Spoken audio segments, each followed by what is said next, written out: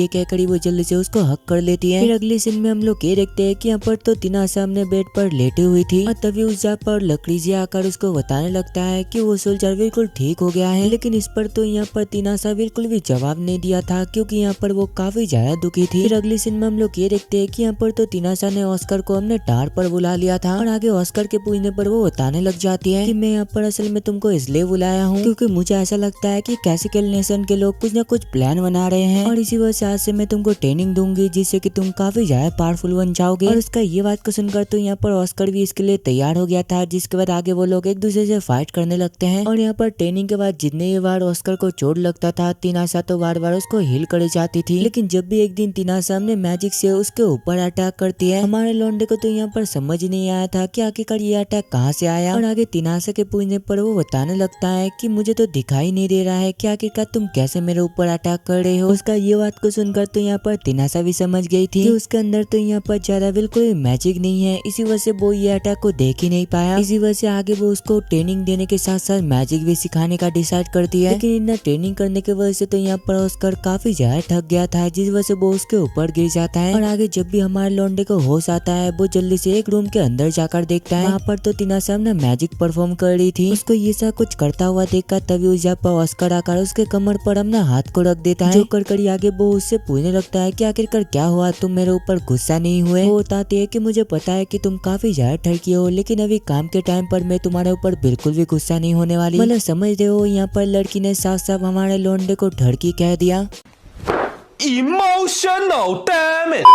फिर अगले सीन में हम लोग ये देखते हैं जहाँ पर तिनासा उससे कहने लगती है कि मुझे एक चीज के बारे में पता है जिससे कि तुम अपना मैजिक को और भी ज्यादा एनहांस कर सकते हो, और मैजिक को एनहांस करने के साथ साथ तुम वो मैजिक को देख भी सकते हो। और आगे जब भी तिनासा उसको एक जगह पर लेकर जाता है, अचानक से मैजिक की वजह से उस जगह पर आग लग जाता है। वो कहती है कि तुम चिंता मत करो, इससे तुमको कुछ भी नहीं होने वाला, और तुम ध्यान से ये आग को देखो, इसके अंदर एक मैजिक फ्लो हो रहा है और तुमको वो मैजिक फ्लो को ढूंढ कर वो मैजिक फ्लो को काटना पड़ेगा। और अगर तुम ये कर लेते हो तो ये आग भी ऑटोमेटिकली रुक जाएगी। शुरुआत में तो यहाँ पर ऑस्कर कुछ भी कर नहीं पा रहा था, लेकिन आगे काफी मुश्किल के बाद वो फाइनली ये कर ही लेता है। लेकिन तभी इतने में उस जगह पर काफी सारे इंसान आ जाते हैं। उन लोगों को यहाँ पर देखकर तिनासा कहने लगती है कि आप सबका इस जगह पर स्वागत है और मैं ही असल में आप सभी लोगों को यहाँ पर बुलाया हूँ। मैं असल में इस टावर की हुई हूँ और अगर तुम सभी मिलकर इसको हरा देते हो तो मैं तुम सभी लोगों का एक एक विश को पूरा करूंगी। उसका ये बात को सुनकर तो यहाँ पर वो लोग भी ये करने के लिए बिल्कुल तैयार हो गए थे, क्योंकि यहाँ पर तो हमारा लौंडा बस एक अकेला था और दूसरी साइड तो वो लोग काफी सारे लोग थे। इसी वजह से उन लोग को ऐसा लग रहा था कि वो लोग एक पर्सन को काफी इजीली से हरा देंगे। लेकिन यहाँ पर ऑस्कर भी थोड़े ना कम है, वो तो यहाँ पर अकेला सभी लोगों को हरा दिया था। ये देखकर तो यहाँ पर तिनासा काफी ज्यादा खुश हो गई थी। ऐसा इसलिए क्योंकि अब ऑस्कर भी तो हमने मैजिक धीरे धीरे करके इस्तेमाल करना शुरू कर दिया है। फिर अगले सीन में हमें पता चलता है कि क्लासिकल नेशन के पास तो असल में 200 से 300 मेजेस है और नॉर्मल कंट्री के पास तो इतने सारे मेजेस बिल्कुल भी नहीं होते। जहाँ पर सभी कंट्री के पास बस 20 से 30 ही मेज होते हैं, लेकिन उन लोगों के पास पास 200 से 300 मैजिशियन है। तो इसका मतलब ये है कि वो लोग किसी न किसी कंट्री से फाइट करना चाहते हैं। और शुरुआत से तो यहाँ पर तनीषा को ठीक यही लग रहा था, क्योंकि वो नेशन कुछ ज्यादा ही छोटा है, लेकिन इसके बावजूद भी वो नेशन में काफी पावरफुल लोग रहते हैं। इसी वजह से तो यहाँ पर ऑस्कर को समझ नहीं आ रहा था कि आखिरकार अब उसको क्या करना चाहिए। लेकिन तभी इतने में उस जगह पर एक सोल्जर आकर उसको ये बताता है कि असल में हमारे जो जनरल थे उसका मौत हो चुकी है। ये जानकर तो यहाँ पर ऑस्कर भी काफी ज्यादा दुखी हो गया था, क्योंकि कुछ जनरल तो ऑस्कर के काफी ज्यादा क्लोज थे, जहाँ पर सभी जनरल उसको अपने बेटे की तरह मानते थे। और तभी अचानक से ऑस्कर का सोल्जर को पता चलता है कि अगर वो तिनाशा से शादी कर लेगा तो उसका कर्ज भी हट जाएगा। लेकिन यहाँ पर तो तिनाशा इसके लिए अभी भी बिल्कुल भी तैयार नहीं थी। वो मना करती हुए कहने लगती है अभी भी काफी टाइम बचा हुआ है, मैं इतने दिनों में कुछ ना कुछ जरूर कर लूंगा। और तभी हम लोग वो बुड्ढे को देखते हैं जो कि किसी से हेल्प मांग रहा था कि प्लीज मुझे छोड़ दो। और वो तो यहाँ पर असल में ऑस्कर के असिस्टेंट से भीख मांग रहा था, जहाँ पर वो कहने लगती है कि तुमने कैसल पे बिल्कुल भी ठीक नहीं किया, मैं तुमको बिल्कुल भी नहीं छोड़ने वाली, और अगर अभी मैं अपने आप को रोकने की कोशिश भी करूंगा तो मैं अपने आप को बिल्कुल भी रोक नहीं पाऊंगी। तभी इतने में उसके पीछे से उसका एक खतरनाक पेट आ जाता है, जो कि काफी खतरनाक तरीके से उसको वहाँ पर ही खत्म कर देता है। और तभी हम लोग तिनाशा के एक सपने को देखते हैं, जहाँ पर एक अननोन पर्सन उससे ये कह रहा था कि मैं तुमको एक चीज दिखाना चाहता हूँ, मैं ये चाहता हूँ कि तुम उस चीज को ध्यान से देखो। लेकिन तभी अचानक से उसका नींद टूट जाता है। जब भी वो उठकर देखता है उसके सामने तो ऑस्कर खड़ा हुआ था, जहाँ पर ऑस्कर के पूछने पर वो बताने लग जाती है कि असल में मैंने अभी अभी काफी बुरा एक सपना देखा। वो कहता है ऐसा शायद इसलिए क्योंकि तुम काम करते करते काफी ज्यादा थक गए थे। फिर अगले सीन में हम लोग ये देखते हैं कि ऑस्कर तो यहाँ पर अपने रूम पे अपना काम कर रहा था, लेकिन तभी उस जगह पर लेजर आकर उससे कहने लगता है कि किंग ने अभी अभी तुमको अपने पास बुलाया है। आगे जब भी ऑस्कर अपने फादर के पास जाता है, उसके फादर उससे कहने लगते हैं कि मैंने इस किंगडम के सभी लड़कियों को चेक किया, और इसी के साथ साथ मैंने तिनाशा से भी कंफर्म कर लिया कि जिसके अंदर भी ज्यादा मैजिक पावर होगा वही असल में तुम्हारा वाइफ बन सकता है। और आगे काफी ढूंढने के बाद फाइनली मुझे एक पावरफुल लड़की मिल ही गया। अपने फादर का ये बात को सुनकर तो यहाँ पर ऑस्कर जानना चाहता था कि आखिरकार वो लड़की है कौन। जब भी वो ये सवाल पूछता है तभी अचानक से उसको पता चलता है कि उसका नाम असल में मिरालिस है, और वो काफी पावरफुल खानदान में से आती है, और उसका एबिलिटी तो उसके मरने के बाद उसके बच्चे के ऊपर ट्रांसफर हो जाता है। लेकिन अभी वो ये सब कुछ नहीं कर सकती क्योंकि उसका पावर को सील करके रखा गया है। लेकिन यहाँ पर तो हमारा लौंडा बिल्कुल भी नहीं चाहता था कि वो मिरालिस के साथ शादी करे। इसी वजह से जब भी वो अपने फादर को मना करने वाला होता है तभी अचानक से उसके फादर उससे कहने लगते हैं कि तुमको ये चीज हमारे किंगडम के फ्यूचर के लिए करना ही पड़ेगा। फिर अगले सीन में हम लोग ये देखते हैं कि यहाँ पर ऑस्कर तो मिरालिस से ये पूछ रहा था कि आखिरकार तुम्हारा पावर कौन सील किया। वो बताती है कि बचपन में असल में मेरे मॉम ने मेरा पावर को सील कर दिया था। उसका ये बात को सुनकर ऑस्कर जल्दी से टॉपिक को चेंज करती हुए उससे पूछने लगता है कि आखिरकार अभी तिनाशा कहाँ पर है, मैंने उसको काफी दिनों से नहीं देखा। और तभी हम लोग दूसरा तिनाशा को देखते हैं जो कि लकड़ी जिया के साथ बातें कर रही थी, और यहाँ पर तो वो दोनों असल में मिरालिस के बारे में बातें कर रहे थे कि वो ही असल में इस किंगडम के एक ऐसा लौता लड़की है जो कि ऑस्कर के साथ शादी कर सकता है। और ऐसे ही बातें करते करते तो यहाँ पर शाम भी हो गया था, और तभी अचानक से उस जगह पर तिनाशा का असिस्टेंट आकर उसको बताने लगती है कि असल में स्टार पे और एक चैलेंजर आया है। ये बात को सुनकर तो यहाँ पर तिनाशा भी काफी ज्यादा शॉक्ड हो गई थी, क्योंकि उसने तो यहाँ पर काफी पहले ये टावर को पूरी तरीके से सील कर दिया था। तो आखिरकार यहाँ पर कौन आया है। और तो यहाँ पता चलता है कि वो पर्सन और कोई नहीं बल्कि हमारा ऑस्कर था, जहाँ पर उसका सीधा जाकर तिनाशा गाल को पकड़कर उससे कहने लगता है कि जल्दी से बताओ आखिरकार तुम इतना देर से कहाँ पर थे। वो बताती है कि मैं असल में इतना देर से तुम्हारा कर्ज को रिमूव करने का ट्राई कर रही थी, और सच में सुबह से ये सब कुछ करते करते मैं काफी ज्यादा थक गई हूँ। उसका ये बात को सुनकर तो यहाँ पर ऑस्कर को भी ऐसा लग रहा था कि सच में वो काफी ज्यादा थक गई है। इसी वजह से वो जल्दी से उसको हक करते हुए उससे कहने लगता है कि मैं ये चाहता हूँ कि तुम थोड़ा सा रेस्ट करो, इससे तुम बिल्कुल ठीक हो जाओगे। फिर कुछ दिनों बाद का सीन दिखाया जाता है, और यहाँ पर तो आर्स तिनाशा के साथ बातें करना चाहता था, जहाँ पर वो उसको बताने लग जाता है कि मिरालिस जब से यहाँ पर है वो हर टाइम यही कहता है कि वो असल में जनरल के मदद से यहाँ पर आया है, लेकिन उसके पास ऐसा कुछ भी नहीं है जिससे कि ये चीज प्रूव हो सके, क्योंकि अगर वो ऑस्कर के साथ शादी कर लेगा तो वो सारा कुछ कंट्रोल कर सकता है। इसी वजह से मैं जानना चाहती थी कि वो सही लड़की है या फिर नहीं, और इसी वजह से तो मैंने उसका बैकग्राउंड चेक करने की कोशिश भी किया, लेकिन मुझे कुछ भी नहीं मिला। तिनाशा बताती है कि जब मैं कैसल पे पहली बार आई थी मैंने सभी लड़कियों को पहले ही चेक कर लिया था। उस टाइम पे ऐसा कोई भी नहीं था जो कि ऑस्कर का पावर को सह सके, बट अभी मिरालिस के आने के बाद हमें ये तो पता चल गया है कि वो इस किंगडम के सबसे पावरफुल लड़कियों में से एक है, और मुझे शुरुआत से ही पता था कि वो हमसे कुछ न कुछ छुपा रही है, लेकिन क्या छुपा रही है ये मुझे भी बिल्कुल भी नहीं पता। उसका ये बात को सुनकर तभी अचानक से आर्ट्स को एक आइडिया आता है। वो तो यहाँ पर तिनाशा को किस करने का अटेंड कर रहा था जिससे कि उसको मिसअंडरस्टैंडिंग हो जाए, और अगर मिरालिस ऑस्कर को ये चीज जाकर बता देगा तो हम कंफर्म हो जाएंगे कि वो असल में किंगडम के क्वीन बनने के बाद ये जगह को कंट्रोल पाना चाहता है। लेकिन तभी हम लोग उस जगह पर ऑस्कर को देखते हैं, और यहाँ पर तो वो उन दोनों को वो सा कुछ करते हुए देख लिया था। और आगे जब भी तिनाशा ऑस्कर ऑस्कर के पास जाता है। ऑस्कर उससे पूछने लगता है कि आखिरकार तुम पूरा दिन कहाँ पर थे। उसका ये बात को सुनकर तो यहाँ पर तिनासा भी समझ गई थी कि कुछ न कुछ गड़बड़ है। आगे जब भी वो उसका गाल को टच करने की कोशिश करती है तभी अचानक से ऑस्कर उसका हाथ को पकड़कर उसके हाथ में एक चीज पहना देता है, जहाँ पर वो उसे कहने लगता है कि तुमने अभी मेरा ट्रस्ट को तोड़ा है, इसी वजह से मैं अभी तुमको पनिशमेंट देने वाला हूँ। ये कहकर ही ऑस्कर जल्दी से उसको अपने गोद में उठा लेता है। उसको ऐसा करते हुए देखकर तो यहाँ पर तिनासा को अपने सपनों के बारे में याद आ गया था। और आगे जब भी वो उसको उठाकर बेड पर लेटाती है यहाँ पर तो वो काफी ज्यादा गुस्से में आ गई थी। वो तो यहाँ पर इतना ज्यादा गुस्से में आ गई थी, इस वजह से तो वहाँ पर सारा का सारा खिड़कियाँ टूट गया था। उसको इतना गुस्से में देखकर आगे वो उससे माफी मांगते हुए कहने लगता है कि प्लीज मुझे माफ कर देना, मैं तो बस यहाँ पर तुमको थोड़ा सा डराने की कोशिश कर रहा था और मैं ये सारा कुछ इसलिए कर रहा था क्योंकि और तुम्हारे साथ बहुत सारा कुछ करने की कोशिश कर रहा था। मैंने सही कहा ना। जब भी आगे हमारे लौंडे को पता चलता है कि ये सारा कुछ असल में एक एक्टिंग था, वो उससे माफी मांगता है। फिर अगली सीन में हम लोग ये देखते हैं कि यहाँ पर ऑस्कर तो अपने फादर से मिलने के लिए गया था, जहाँ पर वो कहने लगता है कि मुझे असल में तिनासा काफी ज्यादा पसंद है, इसी वजह से मैं किसी और के साथ बिल्कुल भी शादी नहीं करने वाला। और आगे वो पीछे मुड़ते हुए मिरालिस से कहने लगता है कि मुझे पता है कि तुम यहाँ पर किसी न किसी मकसद के वजह से आए हो और इसी वजह से तुमको मेड वाले जॉब से निकाला जाता है। और इसी के साथ साथ हम लोग पता लगाने की कोशिश करेंगे कि आखिरकार तुम्हारा बैकग्राउंड क्या है। ये कहकर जब भी ऑस्कर चुपचाप वहाँ से जा रहा होता है तभी अचानक से मिरालिस ये देखता है कि वहाँ पर तो बैरियर पूरी तरीके से बंद हो गया था। ये देखकर तो उसको भी समझ आ गया था कि ऐसा कुछ असल में कौन किया है। इसी वजह से वो सीधा अपने पहाड़ के मदद से मिरालिस के ऊपर अटैक करने की कोशिश करती है, लेकिन उसका वो वेस्टलेट की वजह से तो यहाँ पर वो अपना पहाड़ को इस्तेमाल ही नहीं कर पा रहा था। ये देखकर आगे जब भी मिरालिस उसके ऊपर अटैक करती है यहाँ पर ऑस्कर उसको बचा तो लिया था, लेकिन इस चक्कर में उसका एक आंख घायल हो गया था, जो देखकर ऑस्कर जल्दी से उसके हाथ से वो वाला वेस्टलेट को निकाल लेता है। और आगे तिनासा अपने आँख को हिल करते हुए उससे कहने लगती है कि जल्दी से तुम पीछे हट जाओ क्योंकि ये काफी ज्यादा पावरफुल लड़की है। लेकिन यहाँ पर ऑस्कर भी कहाँ मारने वाला था, वो यहाँ पर खुद नहीं जाता बल्कि सभी लोगों को यहाँ से जाने के लिए कहता है। और अब तो यहाँ पर बस ऑस्कर और तिनासा ही बचा हुआ था, जो देखकर मिरालिस जल्दी से अपना पेट को यहाँ पर समन कर लेता है। ये देखकर तो यहाँ पर ऑस्कर ने भी डिसाइड कर लिया था कि वो असल में तिनासा का मदद करेगा। जहाँ पर वो लड़ने से पहले उससे पूछने लगता है कि जल्दी से बता आखिरकार तुम क्या चाहते हो। बताती है कि मैं असल में इसके साथ फाइट कर उसको हराना चाहती हूँ। ये सुनकर तो यहाँ पर ऑस्कर भी मिरालिस का वो पेट के साथ फाइट करने के लिए बिल्कुल तैयार हो गया था। जहाँ पर हम लोग ये देखते हैं कि यहाँ पर ऑस्कर तो बिना मैजिक के ही उसके ऊपर काफी ज्यादा भारी पड़ रहा था। आगे तिनासा का थोड़ा बहुत मदद लेने के बाद फाइनली ऑस्कर उसको हरा ही देता है। और ये देखकर फाइट करने के दौरान तिनासा जल्दी से उसको एक रूम में बंद कर देती है। और यहाँ पर तो तिनासा ने उसको भागने का एक मौका भी दिया था, जिससे कि उसको पता चल सके कि आखिरकार मिरालिस का मकसद क्या है। और आगे बाद में जब भी तिनासा मिरालिस के पास जाती है, मिरालिस तो यहाँ पर एक बॉक्स को पकड़ कर रखी थी, जहाँ पर मिरालिस उससे कहने लगती है, वो कहती है कि मुझे असल में ये क्रिस्टल चाहिए था जो कि मैं काफी सालों से ढूंढ रही हूँ। और आगे जब भी वो भागने की कोशिश करती है यहाँ पर तो तिनासा ने उसको रोक लिया था। और इसी वजह से तो यहाँ पर तिनासा को भी पता चल गया था कि आखिरकार वो बॉक्स के अंदर था क्या। और ये देखकर तो यहाँ पर मिरालिस को भी समझ आ गई थी कि वो असल में ये मिशन पे फेल हो चुका है। जो देखकर वो रोते हुए कहने लगती है कि काश मैं थोड़ा सा और पावरफुल होती तो मैं ये स्टोन को हासिल कर लेती। और ये कहते कहते तभी अचानक से वो काफी ज्यादा ग्लो होने लग जाती है। और आगे ऑस्कर के पूछने पर तिनासा बताने लगती है कि मिरालिस असल में अभी जिंदा तो है, लेकिन उसके बॉडी के अंदर से सोल गायब हो चुका है। जो सुनकर आगे ऑस्कर सीधा जाकर जल्दी से वो स्टोन को उठा लेता है। फिर अगली सीन में हम लोग ये देखते हैं कि यहाँ पर ऑस्कर तो तिनासा को ये बता रहा था कि आखिरकार वो स्टोन कौन लाया था। वो बताता है कि ये स्टोन असल में मेरे मॉम ने यहाँ पर लाया था। और ये बताते बताते तो यहाँ पर उसके सिर में थोड़ा सा दर्द हो रहा था, लेकिन हमारा लौंडा वो चीज को इग्नोर मारते हुए उससे पूछने लगती है कि जल्दी से बता क्या तुमने अपना मन बदल लिया, क्या तुम मेरे साथ सच में शादी करने वाले हो। उसका ये बात को सुनकर तो यहाँ पर तिनासा उसको साफ साफ मना कर दिया था। इसी वजह से आगे ऑस्कर जल्दी से उसको अपने गोद में बैठा देता है। और ये देखकर तो मुझे ऐसा लग रहा है कि शायद वो ये सब को इसलिए कर रहा था ताकि उसको वो सब को फील हो सके। और मैं अभी किस फील के बारे में बातें कर रहा हूँ ये सब कुछ आप लोग कमेंट पर बताना। लेकिन तभी अचानक से तिनासा उससे कहने लगती है कि मैं ये चाहती हूँ कि तुम मुझे हमेशा हमेशा के लिए भूल जाओ, क्योंकि मैं नहीं चाहती कि मेरे वजह से तुमको कुछ हो जाए। और इसी वजह से तो तुम अभी के लिए शादी के बारे में सोचना बिल्कुल बंद कर दो और जाओ जल्दी से तुम अपने रूम पर जाकर सो जाओ। उसका ये बात को सुनकर ऑस्कर उससे कहने लगता है कि क्यों ना मैं आज तुम्हारे साथ सो। ये सुनकर तिनासा जल्दी से उसके ऊपर चिल्लाती है उसको यहाँ से भगा देती है। और तभी हम लोग दूसरा लरान नाम के एक किंग को देखते हैं जो कि एक विलेज को पूरी तरीके से जला दिया था। जो करने के बाद वो कहने लगता है कि फाइनली मैं अपना काम को अच्छे तरीके से कर सकता हूँ, जहाँ पर मैं सबसे पहले 4 नेशन को पूरी तरीके से खत्म करूंगा, इसके बाद ही मेरा प्लान कामयाब होगा। और दूसरा हम लोग तिनासा को देखते हैं जब भी वो अपना मैजिक को कास्ट कर रही थी तभी अचानक से उसको पता चलता है कि जहाँ पर लनाक को पाया गया है। ये सुनकर तो वो काफी ज्यादा शॉक्ड हो गई थी और यहाँ पर तो उसको समझ नहीं आ रही थी कि 400 सालों बाद लनाक आखिरकार यहाँ पर क्या कर रहा है। रात का सीन दिखाया जाता है जहाँ पर हमारा लौंडा आराम से अपने बिस्तर पर सो रहा था, लेकिन उस जगह पर तो तिनासा काफी देर से उसके सामने ही खड़ी हुई थी। वो तो यहाँ पर ये चाहती थी कि वो अपना फीलिंग को अच्छे तरीके से कंट्रोल कर सके, क्योंकि यहाँ पर तो उसको ऐसा लगता था कि प्यार और नफरत असल में डेथ के तरफ लेकर जाता है। इसी वजह से वो ऑस्कर को ये सब से बचाने के लिए उसके ऊपर एक मैजिक स्पेल को कास्ट कर देती है। अगले दिन पे जब भी हमारे लौंडे को होश आता है यहाँ पर तो उसके शरीर में काफी ज्यादा मार्क आ गया था, और उसी जगह पर हम लोग तिनासा को भी देखते हैं जो कि आराम से सो रही थी। जब भी आगे उसको होश आती है ऑस्कर के पूछने पर वो बताने लगती है कि मैंने असल में तुम्हारा कर्ज को एक दूसरा कर्ज से पूरी तरीके से तोड़ दिया है। ये कहकर ही जब भी तिनासा वहाँ से जाने वाली थी ऑस्कर जल्दी से उसका हाथ को पकड़कर उसको थैंक यू कहता है। फिर अगले सीन में तिनासा को पता चलता है कि यहाँ पर तो उसको ऑस्कर के साथ एक पार्टी पे जाना था, लेकिन ये बात को सुनकर तो यहाँ पर तिनासा बिल्कुल भी खुश नहीं थी। और आगे उसके जाने के बाद उस जगह पर लेजर आकार उसको बताने लगता है कि असल में ये पार्टी में प्रिंस रॉस बिल्कुल भी नहीं आ पाएंगे, और इसी वजह से उसके बदले में उसकी बहन सिसिलिया को भेजा गया है पार्टी में। और मुझे पता चला है कि एक विजन ने अपने पहाड़ के मध्य से एक पूरा विलेज को पूरी तरीके से जलाकर राख कर दिया। लेकिन तभी अचानक से उस जगह पर तिनासा आकर कहने लगती है कि मैं असल में अपना ड्रैगन का ओनरशिप तुम पर ट्रांसफर करना चाहता हूँ। उसका ये बात को सुनकर तो यहाँ पर ऑस्कर भी उसका वो ड्रैगन को लेने के लिए बिल्कुल तैयार हो गया था, लेकिन ओनरशिप ट्रांसफर करने के लिए तो यहाँ पर ऑस्कर को किस करना पड़ेगा। ये जानने के बाद तो यहाँ पर हमारा लौंडा काफी ज्यादा खुश हो गया था, और वैसे भी ये सब कुछ देख के क्या ही फायदा, क्योंकि हम लोग का तो गर्लफ्रेंड ही नहीं है।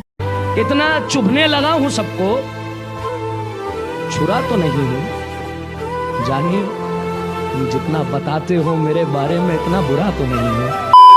और आगे जब भी वो दोनों एक दूसरे को किस करते हैं वो ड्रैगन का तो यहाँ पर ओनरशिप भी ट्रांसफर हो गया था। फिर अगले सीन में हम लोग ये देखते हैं कि यहाँ पर तो ऑस्कर तिनासा को अपना फेक फियांसे बनाकर वो पार्टी में गया था, लेकिन जाने से पहले तो यहाँ पर तिनासा ने पहले ही वार्निंग दे दिया था कि अगर तुम उस जगह पर मेरे साथ उल्टा सीधा हरकत करने की कोशिश करोगे तो मैं तुम्हारा अखरोट ही तोड़ दूंगी। और तभी अचानक से उस जगह पर ऑस्कर का मुलाकात सिसिलिया से होता है, और यहाँ पर तो सिसिलिया उससे माफी मांग रही थी क्योंकि उसका भाई यहाँ पर नहीं आ पाया। और आगे जब भी ऑस्कर उससे पूछने लग जाता है कि आखिरकार तुम वो अटैक के बारे में क्यों जानना चाहते हो, वो बताती है कि मैं तो बस ऐसे ही ये जानना चाहती थी कि आखिरकार वो अटैक कौन किया था, लेकिन अगर तुम चाहो तो मैं इसके बदले में मेरा पैंटेज भी तुमको दिखा सकती हूँ। मतलब उसका ये बात को सुनकर हमें पता चल ही रहा है कि वो यहाँ पर कितना ज्यादा खतरनाक लड़की है। और आगे जब भी तिनासा किंग के पास जाते हैं यहाँ पर तो किंग उससे थैंक यू कह रहे थे, क्योंकि यहाँ पर तो तिनासा की वजह से ऑस्कर कर्ज से बिल्कुल आजाद हो चुका है। लेकिन आगे जब भी किंग ऑस्कर को सिसिलिया के साथ बाहर जाते हुए देखते हैं, ये देखकर तो यहाँ पर किंग काफी ज्यादा हंस रहे थे, जहाँ पर वो ये कह रहे थे कि बचपन में मेरे साथ भी ठीक यही होता था, और अगर ऑस्कर उसके साथ शादी कर लेगा तो तुम भी बिल्कुल फ्री हो जाओगे। ये बात को सुनकर तो यहाँ पर तिनासा काफी ज्यादा दुखी हो गई थी, इसी वजह से वो जल्दी से बाहर पर चली जाती है। लेकिन तभी अचानक से तिनासा को एक अजीब चीज महसूस होती है, जिस वजह से वो जल्दी से ऑस्कर के पास चली जाती है। और आगे सिसिलिया के जाने के बाद वो जल्दी से अपने पहाड़ के मध्य से उसका बैरियर को तोड़ देती है, जो कड़कड़ी आगे वो उसे कहने लगती है कि असल में ये पूरा कंट्री तुम्हारे ऊपर निर्भर है, इसी वजह से मैं ये चाहती हूँ कि तुम मेरे बारे में ना सोचकर इस जगह के सभी लोगों के बारे में सोचो, क्योंकि तुम ही फ्यूचर में जाकर इस जगह के किंग बनने वाले हो। लेकिन तभी अचानक से देखते देखते कुछ ही देर के अंदर उस जगह पर लनाक भी आ जाता है। लनाक को यहाँ पर देखकर वो सीधा जाकर उसको हक करते हुए कहने लगती है कि मैं काफी सालों से तुमको ही ढूंढे जा रही थी। लनाक कहता है कि मैं असल में तुमको यहाँ पर इन्वाइट करने के लिए आया हूँ, क्योंकि तुम ही असल में मेरे कंट्री का अगला क्वीन बनने वाले हो। उसका ये बात को सुनकर तो यहाँ पर तिनासा भी खुशी खुशी मान गई थी। और आगे लनाक उससे कहने लगता है कि मैं असल में इस जगह पर ऑस्कर को मारने के लिए भी आया था, क्योंकि मुझे पता चला है कि ये ऑस्कर ही असल में तुमको इतना दिनों से यहाँ पर कैद करके रखा था। ये कहकर जब भी वो हमने स्पेल के मदद से उसको खत्म करने वाला होता है तभी अचानक से तिनासा उसको रोकते हुए कहने लगती है कि तुम ज्यादा टेंशन मत करो, ये हमारा कुछ भी बिगाड़ नहीं पाएगा। उसका ये सब कुछ बातें को सुनकर तो यहाँ पर ऑस्कर को समझ नहीं आ रहा था कि आखिरकार यहाँ पर चल क्या रहा है। जब भी आगे वो उससे इसके बारे में पूछता है वो बताने लगती है असल में तुम्हारा कर्ज हटने के बाद मेरा कॉन्ट्रैक्ट खत्म हो गया है, इसी वजह से मैं फुल्ली आजाद से घूम सकती हूँ। उसका ये बात को सुनकर तो यहाँ पर ऑस्कर को ऐसा लग रहा था कि शायद लेनाक ने उसको कंट्रोल कर लिया है। इसी वजह से जब भी वो अपना शॉट को निकाल कर उसके ऊपर अटैक करने वाला होता है तभी अचानक से तिनासा उसको रोक लेती है। और यहाँ पर तो तिनासा को भी पहले से पता था कि इतना ट्रेनिंग के बाद तो यहाँ पर ऑस्कर अकेले उसको इजीली हरा सकता है, लेकिन इसके बावजूद भी यहाँ पर ऑस्कर उसको यहाँ से जाने के लिए देता है। और आगे उन दोनों के जाने के बाद ऑस्कर जल्दी से लकड़ीजिया के साथ बातें करने के बारे में डिसाइड करता है। ये कहकर जब भी वो ये पार्टी को छोड़कर जाने वाला होता है तभी अचानक से उस जगह पर लकड़ीजिया भी आ जाती है। फिर अगली सीन में हम लोग ये देखते हैं कि यहाँ पर तो लकड़ीजिया उसको ये बता रही थी कि असल में हम सभी विच को लनाक की तरफ से इनविटेशन मिला था, लेकिन तिनासा को छोड़ के उसको सभी ने रिजेक्ट कर दिया। उसका ये बात को सुनकर तो यहाँ पर ऑस्कर को अभी भी समझ ही नहीं आ रहा था कि आखिरकार यहाँ पर चल क्या रहा है। जहाँ पर वो उससे पूछने लगता है कि क्या तुमको पता है कि आखिरकार तिनासा उसको कैसे और कब से जानता है। वो बताती है कि मुझे इसके बारे में तो पता नहीं है, लेकिन मुझे ये तो पता है कि जब से तिनासा विच बनी थी वो उसी दिन से वो उसी पर्सन को ढूंढ रही थी, और शायद तुमको उस टाइम पे यही लग रहा होगा कि उसको कोई कंट्रोल करके रखा था, लेकिन ऐसा बात नहीं है। वो असल में ये सब कुछ हमने मर्जी से किया है, और तुम यहाँ पर इसलिए जेलस होना क्योंकि तिनासा ने किसी और लड़के को चूज किया। वो बताता है कि हाँ तुमने बिल्कुल सही कहा, और मैं किसी भी कीमत में ये लनाक को बिल्कुल भी छोड़ने नहीं वाला, और कुछ भी हो चाहे मैं किसी भी कीमत में उसको हराकर तिनासा को दोबारा कैसल पर वापस लेकर आऊंगा। उसका ये सब कुछ बातें को सुनकर तो यहाँ पर लकड़ी जा को भी समझ आ गया था कि ऐसा कुछ होने के बावजूद भी हमारा लौंडा उससे कितना ज्यादा प्यार करता है। इसी वजह से वो उसको सा कुछ सच बताने का डिसाइड करती है। वो कहती है लेकिन अगर तुम ये सा कुछ जान लोगे तो तुम्हारे ऊपर खतरा भी आ सकता है। कहकर वो बताने लगती है कि असल में तिनासा असल में टोल्डर फैमिली से है। टोल्डर फैमिली का नाम को सुनकर तो वहाँ पर सभी के सभी काफी ज्यादा शॉक्ड हो गए थे। सिल्विया बताती है कि टोल्डर असल में एक एम्पायर था जो कि रातों रात एक ही झटके में तबाह हो गया था। और आगे लकड़ी जिया बताने लग जाती है कि तिनासा असल में उस टाइम पे एक फ्लॉलेस कैंडिडेट थी, और उस जमाने पे तो किंग को पहाड़ के आधार में चुना जाता था, जहाँ पर किंग और क्वीन के लिए एक ही कैंडिडेट को चुनी जाती थी, और बाद में चलकर उन दोनों का एंगेजमेंट हो जाता था। लेकिन किंग का बेटा होने के बावजूद भी तो यहाँ पर लनाक तिनासा से काफी ज्यादा कमजोर था, और यहाँ पर तो वो जानता था कि तिनासा असल में फ्यूचर में जाकर उसका प्रोटेक्टर बनेगा। और यहाँ पर तो सीन उल्टा होना चाहिए था, लेकिन इसके बावजूद भी यहाँ पर लनाक बिल्कुल चुपचाप था। लेकिन किंगडम पे तो कुछ लोग ऐसे भी थे जो कि फ्यूचर के लिए कुछ अलग चाहते थे, और इस चक्कर में तो किंग इतना ज्यादा परेशान हो गए थे जिस वजह से कुछ ही दिनों में वो बीमार पड़ गए, और इसी वजह से तो फ्यूचर में जाकर उन लोगों के बीच में सिविल वॉर होने वाला था। और एक दिन पे तिनासा जब आराम से सो रही थी, उसी टाइम पे लनाक उसको एक जगह पर ले जाकर उसके अंदर चाकू घूमना स्टार्ट कर दिया। और यहाँ पर तो वो ये चाहता था कि वो लगातार उसका बोन्स को हील करवाए, इससे तो यहाँ पर तिनासा का पावर और भी ज्यादा बढ़ जाता। लेकिन जब भी उस जगह पर काफी सारे लोग मिलकर ये सब कुछ कर रहे थे, यहाँ पर तो उल्टा ही सीन हो जाता है, जहाँ पर हम लोग ये देखते हैं कि धीरे धीरे करके तो यहाँ पर तिनासा का पावर पूरा आउट ऑफ कंट्रोल हो गया था। और जब भी लिनाक वहाँ से बच निकला तब अचानक से उस जगह पर एक धमाका हुआ, जिस वजह से पूरा कंट्री तहस नहस हो गया। और यहाँ पर तिनासा अपने आप को हील तो कर लिया था, लेकिन वो उस जगह पर करीब 3 दिनों तक काफी ज्यादा दर्द में रही, और इसी चक्कर में तो यहाँ पर उसके अंदर से डेथ का वो स्पीड भी निकल गया था। और जब भी वो पूरी तरीके से ठीक हुई, यहाँ पर तो वो एक विच बन चुकी थी, और उसी जगह पर वो टावर बन गया जहाँ पर वो किंगडम था। और उसी दिन से तो यहाँ पर वो लनाक को ढूंढे जा रहा था। तिनासा के बारे में ये सब कुछ सुनने के बाद ऑस्कर उससे पूछने लगता है कि क्या तुमको पता है आखिरकार तिनासा मेरे बारे में क्या सोचती है। वो बताती है कि असल में तिनासा तुम्हारा इतना ज्यादा परवाह करती है, जिस वजह से तो यहाँ पर तिनासा ने लनाक के आने से पहले तुम्हारा वो बैरियर को बंद कर दिया था, जिससे कि तुम यहाँ से जा सको। उसका ये बात को सुनकर तो यहाँ पर मनी मन ऑस्कर काफी ज्यादा खुश था। इसी वजह से वो ये डिसाइड करता है कि वो लनाक को हराकर तिनासा को दोबारा ही कैसल पर वापस लेकर आएगा। फिर अगले सीन में किंग को पता चलता है कि कायोरी ने असल में कुस्कल से सरेंडर मांगा है, क्योंकि यहाँ पर कायोरी ने तो कुस्कल के ऊपर 10,000 की आर्मी भेजी थी उसको खत्म करने के लिए, लेकिन यहाँ पर तो सभी के सभी एक ही झटके में खत्म हो गए, और दूसरा कुस्कल ने बस 50 लोगों को खोए। और इसी के साथ साथ कायोरी के काफी बड़े बड़े सिटी के ऊपर एक साथ अटैक हुआ, जहाँ पर एक ही साथ उस जगह पर काफी सारे लोग मारे गए, और हमें पता चला है कि वहाँ पर कोई मारा नहीं गया, बल्कि उस जगह पर सभी डिसअपियर हो गए। और इसी वजह से तो सभी लोगों को ऐसा लग रहा है कि शायद ये सब के पीछे तिनासा का हाथ है। इसी वजह से तो किंग यहाँ पर ये चाहते थे कि ऑस्कर असल में उसको खत्म कर दे। उसका ये बात को सुनकर तो यहाँ पर ऑस्कर कायोरी का मदद करने के लिए तैयार हो गया था, लेकिन वो जाने से पहले अपने फादर से कहने लगता है लेकिन मैं किसी भी कीमत में तिनासा को बिल्कुल ही चोट नहीं पहुंचा सकता, क्योंकि कोई भी 100% श्योर नहीं है कि ये सब के पीछे असल में तिनासा ही है। उसका ये बात को सुनकर तो यहाँ पर किंग काफी ज्यादा गुस्से में आ गए थे, लेकिन दूसरा तो ऑस्कर अभी भी शांत होकर बिल्कुल चुपचाप खड़ा हुआ था। वो कहता है कि मैंने अपना डिसीजन ले लिया है, इसी वजह से मैंने जैसे सोचा है मैं वैसा ही करूंगा। शुरुआत में तो किंग यहाँ पर काफी ज्यादा गुस्सा थे, लेकिन बाद में वो थोड़ा सा रिलैक्स होकर कहने लगते हैं कि मैं ये चाहता हूँ कि तुम अपना डिसीजन तब लो जब तुम इस जगह का किंग बन जाओ। और तभी हम लोग दूसरा कायोरी का प्रिंस को देखते हैं जो कि कुछ करके वो अटैक के बारे में सोच रहा था, लेकिन तभी इतने में उस जगह पर तिनासा आकर कहने लगती है कि 2 हफ्ते के बाद सारा कुछ खत्म होने वाला है, इसी वजह से तुमको हमारे ऊपर अटैक नहीं करना चाहिए था। उसका ये बात को सुनकर तो दूसरा प्रिंस भी काफी ज्यादा गुस्से में आ गए थे। इसी वजह से तो यहाँ पर प्रिंस तिनासा को काफी बुरा भला कहे जा रहा था। उसका इतना बुरा भला को सुनकर तिनासा उससे कहने लगती है कि ऐसा कुछ असल में तुम्हारे यहाँ के लोगों के वजह से ही हुआ है, और इसी वजह से तुमको सबसे पहले अपने किंगडम का इतिहास पढ़ना चाहिए कि आखिरकार तुम लोगों ने क्या क्या क्राइम किया था। ये कहकर वो जल्दी से वहाँ से चली जाती है। फिर कुछ देर बाद का सीन दिखाया जाता है, और यहाँ पर तो लानाक को पता चल गया था कि यहाँ पर तो छुप छुप कर 5 नेशन ने एक साथ मिलकर अलायंस बना लिया था, जो जानने के बाद लाना कहने लग जाता है कि ये करना बिल्कुल बेकार होगा और सभी किंगडम को हराने के बाद मैं ये दुनिया का नया मैप बनाऊंगा। उसका ये बात को सुनकर तो वहाँ पर कुछ लोग उससे ये पूछ रहे थे कि क्या ये करना पॉसिबल है। वो बताता है कि हाँ ये बिल्कुल पॉसिबल है और ये सब कुछ असल में तिनासा की वजह से ही है, क्योंकि वो सबसे टॉप स्टूडेंटों में से एक है। इसी वजह से वो मेरे से भी काफी ज्यादा पावरफुल है। ये बताते बताते तो यहाँ पर लनाक थोड़ा सा अजीब बिहेव कर रहा था, लेकिन कुछ ही देर में वो अपने आप को संभालते हुए उससे कहने लगता है कि तुम जहाँ टेंशन मत करो, इस बार मैं तुमको प्रोटेक्ट करूंगा। दूर से हम लोग ऑस्कर को देखते हैं और यहाँ पर तो वो काफी ज्यादा परेशान था, क्योंकि अलायंस बनाने के बाद तो यहाँ पर उसको प्रोग्रेस बिल्कुल भी दिखाई नहीं दे रहा था। और तभी उस जगह पर कड़वा कर बताने लग जाती है कि फर्ज में भी धीरे धीरे करके लोग गायब हो रहे हैं। ये सुनकर तो यहाँ पर ऑस्कर भी थोड़ा सा टेंशन में आ गया था और तभी अचानक से ऑस्कर का कोई डोर नॉक करता है। वो और कोई नहीं बल्कि हमारा सिसिलिया थी और इस जगह पर तो कोई भी उसका बकबक नहीं सुनना चाहता था। इसी वजह से वो लोग जल्दी से यहाँ से चले जाते हैं। उन लोग के जाने के बाद सिसिलिया जल्दी से ऑस्कर से पूछने लगती है कि मैंने पार्टी में तुम्हारे साथ जिस लड़के को देखा था क्या वो सच में क्विज थी। जब भी ऑस्कर हाँ कहता है वो बताने लगती है कि मैं असल में तुमको ये बताने के लिए आई थी कि हर दिन तिनासा मेरे भाई से मिलने के लिए आती है। जब भी ऑस्कर को ये पता चलता है वो जल्दी से उसके भाई से मिलने के लिए जाता है, जहाँ पर हम लोग ये देखते हैं कि यहाँ पर तो रस्ट काफी देर से तिनासा का इंतजार कर रहा था। लेकिन तभी इतने में उस जगह पर ऑस्कर आकर उससे पूछने लगता है कि आखिरकार यहाँ पर क्या चल रहा है। उसका ये बात को सुनकर रस्ट कुछ कहे इससे पहले उस जगह पर तिनासा आ जाती है। लेकिन जब भी तिनासा रस के साथ आसार को देखता है यहाँ पर तो उन लोग का ऐसा लग रहा था कि असल में रस ने उन लोगों को धोखा दिया है और आगे ऑस्कर कुछ करे इससे पहले उसका साथी मिलकर तिनासा को अपने साथ लेकर जाते हैं। फिर कुछ दिनों बाद का सीन दिखाया जाता है और यहाँ पर तो सभी अलायंस के आर्मी फाइट के लिए बिल्कुल तैयार थे। लेकिन यहाँ पर तो तिनासा ने रस्ट को जो डेट दिया था वो तो कब का निकल चुका था। तभी इतने में उस जगह पर लकड़ी जी आकर बताने लगती है कि आसपास के सभी विलेजर गायब हो चुके हैं। लेकिन असल में तो यहाँ पर तिनासा चारों तरफ एक वॉल बना दिया था, जिस वजह से बाहर के कोई भी लोग अंदर पे बिल्कुल भी देख नहीं सकते। जहाँ पर लुकड़ीजिया ये भी बताती है कि तिनासा के पास असल में अपने आप को बचाने का कोई भी प्रॉपर प्लान भी नहीं है। इसी वजह से मैं ये चाहती हूँ कि तुम खुद असल में तिनासा को प्रोटेक्ट करो। उसका ये बात को सुनकर आगे जब भी ऑस्कर ये साको इन्फॉर्मेशन अपने सभी साथियों को बताने वाला होता है, तभी इतने में उस जगह पर कुस्कल का मेन लेजर टाका उन सभी लोग को एक जगह पर टेलीपोर्ट कर देता है। और यहाँ पर तो वो सभी एक ऐसे जगह पर आ गए थे जहाँ पर काफी सारे विजिट उन लोगों के ऊपर अटैक करने के लिए पहले ही तैयार थे। और तभी इतने में उस जगह पर लनाक सबको वेलकम करते हुए कहने लग जाता है कि तुम लोग अभी जिस जगह पर खड़े हुए हो इसी जगह पर मैंने असल में तिनासा को चाकू मारा था और मैं असल में सभी लोगों को खत्म कर ये दुनिया को दोबारा बसाना चाहता हूँ और जो भी मेरा बात नहीं सुनेगा उन लोगों को पनिशमेंट दिया जाएगा। और आगे जब भी उस जगह पर तिनासा आती है यहाँ पर तो वो ऑस्कर को देखकर काफी ज्यादा शॉक्ड हो गई थी। जहाँ पर वो जल्दी से बैठकर अपना 5 मैजिकल लेग को समन करने के लिए देती है। ऐसा वो इसलिए कर रहा था ताकि लनाक इस दुनिया के एक हिस्से पर पूरी तरीके से कंट्रोल पा सके। और ये देखकर तो यहाँ पर लनाक भी काफी ज्यादा खुश हो गया था। यहाँ पर तो वो असल में काफी ज्यादा पावरफुल बनना चाहता था, गॉड से भी ऊपर वाला पावरफुल। लेकिन तभी अचानक से तिनासा वो सभी स्पेल पर कंट्रोल पा लेती है, जहाँ पर वो बताने लग जाती है कि मैं असल में 400 सालों से इस चीज का इंतजार कर रही थी, क्योंकि मैं एक ऐसी लड़की थी जिसको कि पता था कि आखिरकार 5 लेग को एक साथ समन कैसे किया जा सकता है और इसी वजह से मैं उस सभी स्पिरिट को भी आजाद कर सकता हूँ जिसको कि तुमने पकड़ के रखा था। उसका ये सब कुछ बातें को सुनकर तो यहाँ पर लनाक को भी पता चल गया था कि असल में तिनासा ने उसको धोखा दिया है। इसी वजह से जब भी आगे वो अपने सभी साथियों को तिनासा के ऊपर अटैक करने के लिए कहता है, यहाँ पर तो उसका सबऑर्डिनेट उल्टा है तिनासा का ही मदद करने लग गया था। लेकिन आगे जब भी कुछ लोग तिनासा के ऊपर अटैक करने की कोशिश करते हैं यहाँ पर तो वो अपने बैरियर के वजह से सभी अटैक से बचे जा रही थी। और तभी इतने में लनाक जल्दी से अपना एक खतरनाक स्पेल को एक्टिवेट करता है जिससे कि इस जगह पर डिमन बुला सके। और तभी हम लोग नीचे पर देखते हैं और यहाँ पर तो काफी ज्यादा खतरनाक फाइट हो रहा था, जहाँ पर हम लोग ये देखते हैं कि कुछ लोग तो यहाँ पर ऑस्कर को खत्म करने की कोशिश कर रहे थे। लेकिन यहाँ पर हमारा लौंडा भी थोड़ा ना कम था, वो तो एक एक करके अपने शॉट के मदद से सभी को हराता जा रहा था। और आगे तिनासा जल्दी से हमने पहाड़ के मदद से उस जगह पर 12 स्पिरिट को समन करती है, जो करकड़ी आगे तिनासा जल्दी से सबको ऑर्डर देती है कि जो भी हमारे ऊपर अटैक करने की कोशिश कर रहे हैं उन लोगों को जल्दी से तुम सभी निपटा दो। और यहाँ पर तो वो सभी स्पिरिट इतना ज्यादा पावरफुल थे, उन लोगों का कुछ ही अटैक के वजह से तो यहाँ पर लिनाक का सभी आर्मी वहाँ पर ही खत्म हो गए थे। और आगे जब भी लिनाक वहाँ से भागने की कोशिश करता है तभी उस जगह पर ऑस्कर आकर उससे कहने लगता है कि जल्दी से बताओ जब तुम 400 सालों पहले तिनासा को चाकू मारा था तब तुमको कैसा फील हुआ था। वो कहता है कि मुझे बिल्कुल भी फील नहीं हुआ और वैसे ही वो तो एक टूल है। उसका ये सब कुछ बातें को सुनकर तो यहाँ पर ऑस्कर ने भी डिसाइड कर लिया था कि वो यहाँ पर ही उसको खत्म कर देगा, जिस वजह से आगे वो अपने शॉट के मदद से उसको वहाँ पर ही खत्म कर देता है। और आगे ये सब कुछ के वजह से जब भी तिनासा ऑस्कर से माफी मांगने वाली होती है तभी अचानक से इतना पावर इस्तेमाल करने की वजह से वो वहाँ पर ही बेहोश होकर ऑस्कर के ऊपर गिर जाती है। और आगे एक हफ्ते बाद जब भी उसको होश आती है यहाँ पर तो वो ऑस्कर के बगल में थी, जहाँ पर उसको समझ नहीं आ रहा था कि आखिरकार वो जिंदा कैसे है। जिस पर वो उसको अपने बाहों में लेते हुए उसको बताने लगता है कि असल में प्रिंस ने कुस्कल के ऊपर अटैक करने का फैसला ठुकरा दिया था और इसी के साथ साथ उसने विजेट को ऑटोनोमस स्टेट बनाने का डिसाइड किया और ये सब कुछ असल में तुम्हारा ही लेक्चर के वजह से पॉसिबल हो पाया है। ये जानकर तो यहाँ पर तिनासा भी काफी ज्यादा खुश हो गई थी और आगे ऑस्कर बताने लग जाता है कि कुछ लोग ये चाहते थे कि तुम असल में मर जाओ, लेकिन जब भी सभी लोगों को तुम्हारा ये करतूत के बारे में पता चला, उन सभी लोगों ने यहाँ पर तुमको जिंदा रखने का डिसाइड किया। उसका ये बात को सुनकर तो यहाँ पर तिनासा उसको काफी ज्यादा थैंक यू कह जा रही थी, क्योंकि ऑस्कर के वजह से तो यहाँ पर तिनासा बिल्कुल जिंदा है।